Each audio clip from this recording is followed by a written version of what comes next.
Most real estate investors focus on rental properties and flips, but a growing number are looking beyond real estate to diversify their income streams. Today, Beau Eckstein, an SBA loan expert and franchise advisor, is going to break down the top types of businesses that real estate investors are buying and why it's a smart move for long-term wealth and cash flow. Hi, Beau. Hello. Hey, Bill. How's it going? Good. Let's just jump right in. Okay. You work with a lot of real estate investors. What's driving the shift towards business ownership, and how does it complement a real estate portfolio? Well, my background's in real estate, and over time, I think as the margins got tighter on real estate deals, a lot of fix and flippers, right? Before we could just go on to the MLS and cherry pick deals. There's a lot more people in the space. It's tougher to find deals, and there's less transactions in general in real estate right now with interest rates.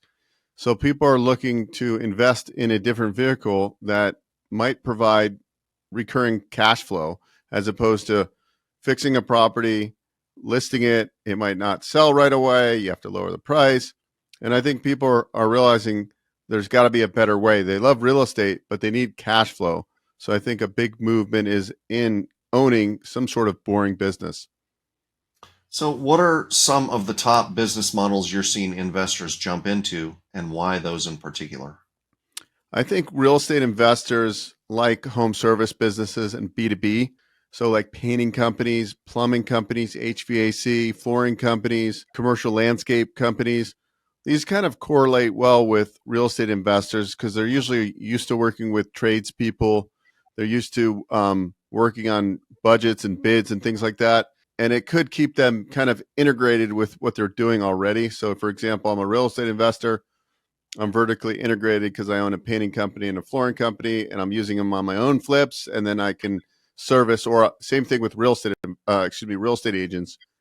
They're getting in front of more people. Maybe they own a dumpster, a junk hauling business, and they're getting inside, they're getting listings out of it. So they're looking for those kind of cross-pollination of opportunities. And home service, generally, you don't need brick and mortar location. You scale the business by adding technicians and a work truck. So in your experience, what traits or skills do real estate investors bring to the table that make them successful business owners also?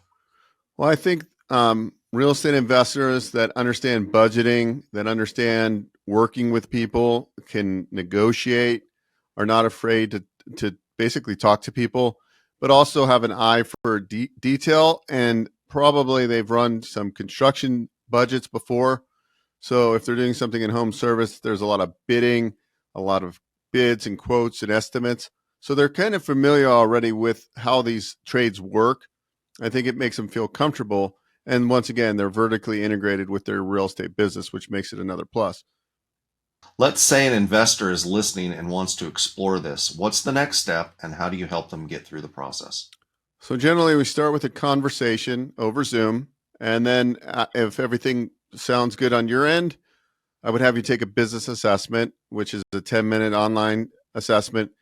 We then take all the information we've gotten. We find out where you reside, what zip code, what markets you're interested in. And then we search for businesses that are available in your market, whether it's a franchise startup or a resale.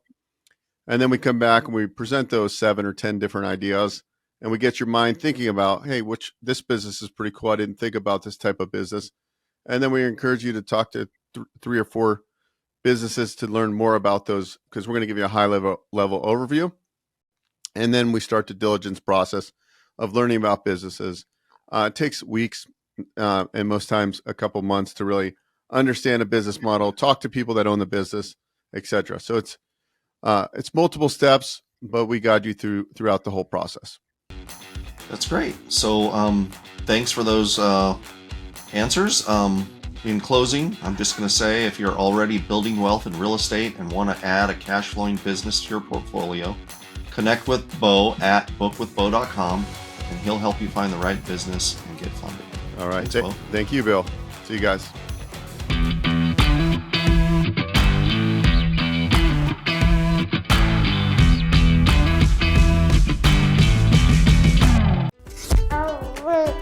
Hi guys, Beau Eckstein here, and I'm with baby Beau. Baby Beau is just a little over 4 months. He's my first child, my wife and I. So if you want to create legacy for your family, I highly suggest you go to our Business Ownership Summit. You can find all the events we're doing. Primarily, they're all free. You can go to beaueckstein.com/events.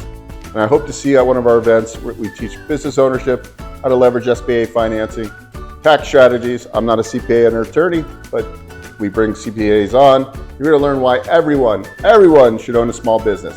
So I hope you attend. Go to beaueckstein.com/events. I'll see you at the next one. Hey guys, Beau Eckstein here. If you enjoyed what you saw, please subscribe to this channel. We talk all things financing. I've been in the lending industry for over 20 years, and I'm happy to answer your questions and provide great content.